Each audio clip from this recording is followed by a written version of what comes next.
Hasita, hasita, hasita.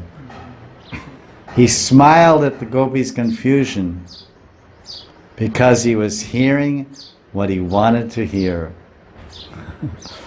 He wanted to see. He wanted them to open their hearts because this is the first meeting, the Purva Rag, face to face.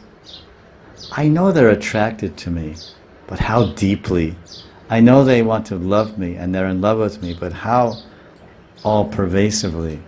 So, and just these few moments of hearing their 11 verses, their 11 revealments, and revealments of their heart, I found out that their love is mixed with all kinds of tasty varieties of transcendental emotions, like transcendental anger and transcendental humility. And so, gopis were surrounding me from all sides. Jiva Goswami said, one gopi from, I'm looking this way, and so this gopi would say, yes.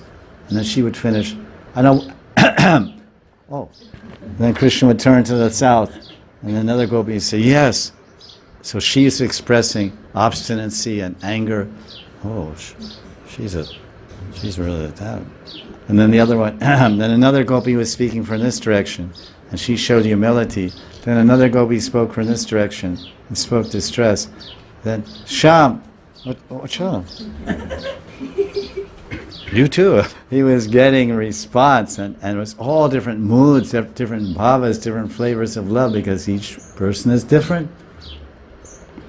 In this two world, no people think alike, look alike, act alike, anything alike.